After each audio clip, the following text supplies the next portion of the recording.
Styling based on your hair's porosity is confusing, inconsistent, and honestly, not that helpful. So I created a new way to get your best curls ever, which is focusing on your curls finish. And if you're like, Barbie, what the heck even is that? Don't worry, in this video, I'll explain exactly what a hair finish is, how to tell which finish you have, and most importantly, how to style for it. So let's go.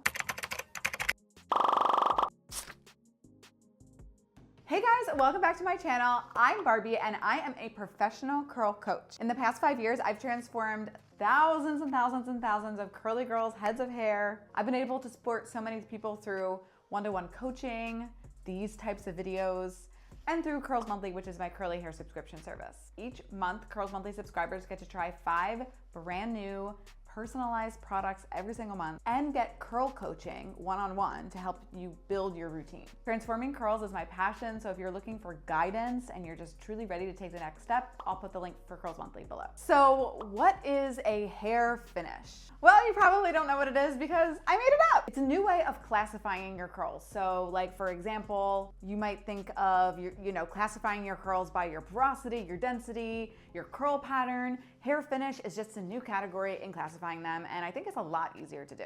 But basically your hair's finish is sort of just the natural look and feel of your strands once they're dry, and specifically once they're dry without product in it. It's a little bit easier to tell when you don't have product in the way. Think of it as your hair's like final appearance. Does it look shiny and silky and smooth, or more dry and rough and coarse? Unlike curl type, which more so describes like the shape of your curls, or porosity, which explains how damaged your hair is, or like how much or how easily your hair absorbs water. Finish is simply just how your hair looks and feels. And the best part is that it is so much easier to identify than your hair's porosity, because you can usually tell just by looking in the mirror or touching your hair's finish, whereas you can't truly tell your hair's porosity unless you have a microscope. And I'm sure most of us don't have microscopes, and all of those like float tests and porosity tests are like kind of not accurate.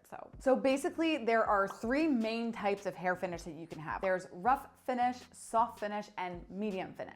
And there are people who kind of can be in between each one, and I'm sure I'll make another video about that in the future. But for the most part, there's 3 categories. So how do you tell what type of finish you have? So let's start with a soft hair finish. These are signs you have a soft hair finish. Number 1, it'll look shiny. It will look silky. It will feel silky and smooth. A lot of times people with a soft finish will get oily faster. Their curls will also lose their shape and fall flat faster. A lot of times people with a more soft hair finish, their curl pattern won't start till like their eyes or maybe their nose, and it'll be kind of more straight or wavy, and then it will get a little bit more curly. And overall, your hair is just soft to the touch. Another thing that soft hair finish has that rough and medium don't have as much of is your hair usually straightens very easily. Like when you put a straightener to it, it looks pretty dang good. Whereas like my hair, which is not soft, when I straighten it, it looks like curly hair that is straightened. So the second thing we want to talk about is a medium finish. Here are signs that you could have a medium finish to your hair. This is kind of like a finish that's not too soft and not too rough. It's kind of in the middle. So if you hear all the adjectives for soft and you hear all the adjectives for rough and none of them really suit you, maybe you have medium. So this is for somebody whose hair maybe looks healthy but is not overly shiny. It feels smooth but not slippery. And it holds a curl well for a few days. It's usually not overly prone to frizz, but maybe you'll have a little bit when a few days go by. It doesn't get weighed down too easily by product, like it stays nice and curly. And it responds well to most products. Like you really are someone who maybe never needed to pay too much attention to protein, moisture, and all that stuff because it kind of just worked no matter what you did. That is a medium finish. Now a rough finish on the other end. Usually rough finish has very coarse hair. It looks rough and dry. A lot of times it's dull if you're not adding shine products to it. Typically hates humidity, and it loves heavy, juicy moisturizing products, deep conditioners, curl creams. Layer on all the products, it doesn't matter. Your hair cannot get enough of all of the products. So maybe you're listening to this and you're not really sure. Or maybe you're listening to this and you're somewhere in the middle of all 3. If you are somewhere in the middle of all 3, like I said, I'll definitely make a video on that in the future. But basically that means that you could have I would call it like a soft to medium finish or a medium to rough finish. For reference, I would classify myself as having a medium to rough finish. So I'm mostly medium, but sometimes I have a little bit of that roughness to me. So I would kind of say I'm right in the middle, which means that I'll take tips from kind of both categories. So if this is you and you kind of have maybe some symptoms of either end, you're probably gonna be, you know, a medium, somewhere in the middle. Now, if you are a soft and you think that you have symptoms of rough, that's probably not true. You're probably classifying your symptoms incorrectly. If you're like medium and maybe have some rough symptoms, or medium and maybe also have some soft symptoms, that's when you're like kind of that in between. Okay, so the hair finish test. If you're unsure of the signs of your hair, the simplest thing to do is to wash your hair and let it dry, but without using any styling products. So basically you're going to shampoo twice, condition and detangle, preferably with a detangling brush. And what's extremely important is you wanna make sure that the conditioner is completely rinsed out of your hair. So before you get out of the shower, your hair should not feel that slimy, silky, conditioned feeling. It should feel more like of a neutral feeling. It shouldn't feel rough and hard like the shampoo, but it should feel just kind of like a neutral feeling. Then get out of the shower and let your hair air dry without putting any products in it. So no leave-ins, no curl creams, no oils, literally nothing. Yes, like obviously you're sacrificing a wash day, do it on a day that you don't have to leave the house or that you're braiding it or straightening it later. When your hair is fully dry, that is the best way to tell without product if you have soft, medium, or rough hair. Once it's fully dry, run your hand over your hair. If it feels soft or looks very, very shiny, most likely, like in any way, you probably have a soft hair finish. And or if your hair is just like a very loose curl pattern without products in it, most likely it's also soft. If your hair feels rough, dry, probably a tighter curl pattern, you probably have a rough hair finish. And if it's somewhere in the middle, odds are that you probably have a medium finish. Like it's not overly shiny, but it's not overly rough, like it's probably medium finish. So these are products that each type of hair finish should focus on. If you have soft hair, the goal of having a soft hair finish is to make your hair more rough. So like it's literally to counteract the softness with things that make your hair rough. So to do this, soft hair wants to stay completely away from heavy, thick, juicy, moisturizing products. Focus on products that will add roughness. That roughness will help your curls stay. For shampoos, you wanna look for shampoos that have a stronger cleanse, which might mean that you are using sulfate-containing shampoos, which might mean that you have to use clarifying shampoos way more than the average person. You definitely want to look for shampoos that are clearer in color. Those milky, pearly looking shampoos are probably super moisturizing. Now for conditioner, if you have ultra soft hair, like your hair, you hear the adjectives to soft and you're like, oh my gosh, this is me. You want to actually condition before you shampoo. So you do not want to shampoo, then condition. It will be way too much for your hair. You want to condition, shampoo, and then follow up with the rest of your curl routine. So like your products, not condition again. If you have just like soft hair and you don't think that it's that soft, then you can shampoo, then condition as kind of you typically would, but most likely with soft hair, you have to condition before you shampoo. You also definitely want to make sure that you're using conditioners that are just lighter in weight in general. Now this next step is important. If you have ultra soft hair, you want to actually be applying your hair products on damp hair. Not your shampoo and conditioner, like your hair's totally wet, but I mean your styling products. So your leave-in conditioners, curl creams, mousses, gels, all of those things, you actually want to be putting on damp hair, not wet hair. If you put it on when your hair is overly wet, it's going to just increase that softness, which will weigh your hair down, which is a pretty look, like it's that nice, like loose wavy look, but if you want to enhance the curls, then you definitely want to do it on damp hair. You also definitely want to reach for a stronghold mousse or foam, and for the most part, stay away from gels. Of course, there's different gels, like some gels could be, really great for you, but for the most part, you wanna lean towards mousses. I would also highly recommend ending your routine with a salt spray and or a hairspray, because both of those things, if you think about like what soft salt does to your hair, it like adds roughness. If you think about what hairspray does to your hair, it adds that rough feeling. That's what we want. Like that is literally what we're trying to achieve. Now you don't only need to be using protein containing products, but this type of a hair type really does benefit from more protein heavy products. Protein just will give your hair like that extra bounce and hold and roughness. So always beneficial.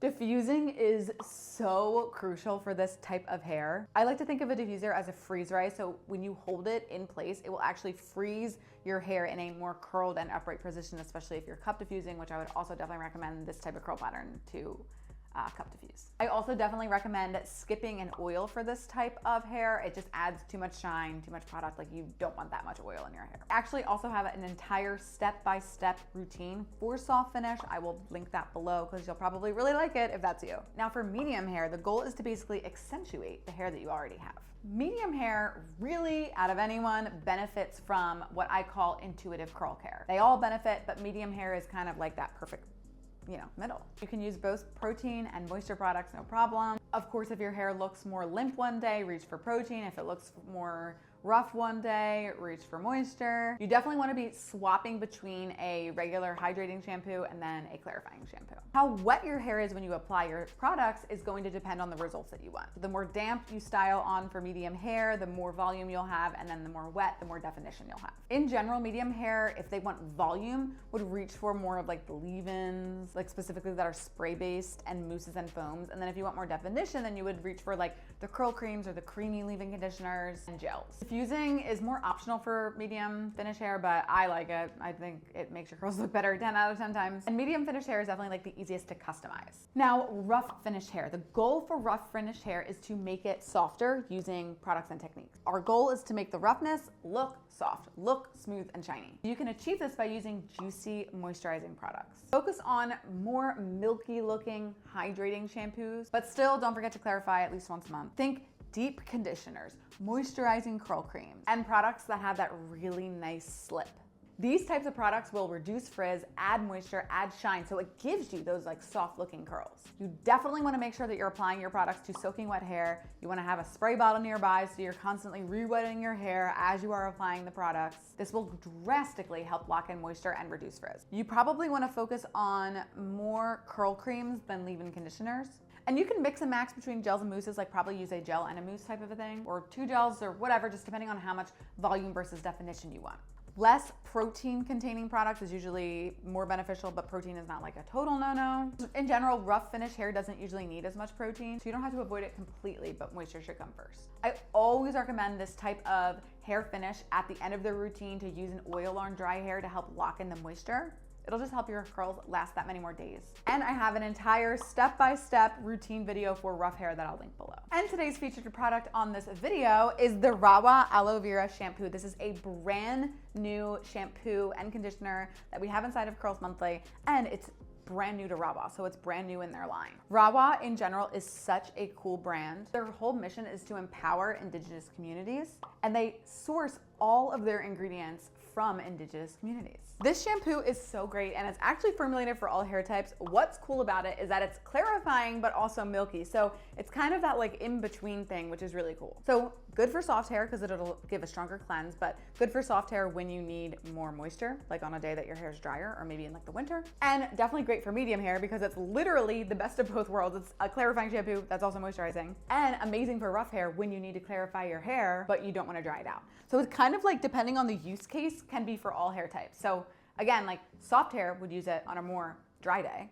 Rough hair would use it on a more day that they need to clarify their hair, and then medium hair can basically use it all the time because it's that perfect in between. The Rahua Aloe Vera shampoo gently clarifies your scalp, repairs your scalp, restores moisture, clarifies, and it's fantastic for people with sensitive scalps. Aloe vera in general is like a scalp's best friend. It's anti-inflammatory, it's moisturizing, it's so good for scalp care. Its ingredients will just basically reduce your inflammation, hydrate and balance your scalp. It'll gently remove like product buildup, oil, dirt, safe for color treated hair, and it definitely has like a nice, soft, milky texture. The main ingredient, like I said, is aloe vera. That's gonna hydrate, nourish, and it really does bring really good just like luster to your hair, especially for people who have more lackluster hair. It also contains cucumber extract, which I like never see in products, rich in vitamins A and C that actually repair your hair while supporting natural oil formulation. Witch hazel is in this, which I think is honestly the coolest ingredient of the entire shampoo. I never see this in shampoos. My really nice facial cleanser has witch hazel in it. It's so beneficial to your skin. Calms inflammation, reduces excess oil, and just helps maintain a clean and balanced scalp environment. And it contains Rahua oil. All the Rahua products that I know of have Rahua oil in it. Rahua oil is so good, and honestly, I never see it in products except for Rahua products. Actually extracted from an Amazonian fruit. And Rahua oil specifically has these super fine molecules that fortifies your strands and locks in color. What actually helps you like with maintaining color. It's so cool. So how do you use the Rahua shampoo? You want to apply thoroughly to wet hair and massage it into your scalp using circular motions with the pads of your fingers. Allow the formula to really like remain on the scalp briefly, but if you are one of my true followers, you know you got to be shampooing twice and for 60 seconds each, so it will be on your scalp briefly. Then for best results, of course, if you really want a nice scalp wellness routine, you would just use this regularly. That is everything that you need to know about your hair's finish. If you like this, make sure to comment below what was your biggest revelation and share this with a girlfriend who's still obsessing over the porosity chart. Definitely check out the Rahua Aloe Vera shampoo in this month's Curls Monthly, and if we don't sell out of it and you're watching this not in the month of January 2026, we still have it in Curls Monthly. You can customize it in your mailer. Of course, if you want personalized curl coaching, routine help, that's also inside of Curls Monthly. I'll drop that link below. Thank you so much for watching. I'll see you next time.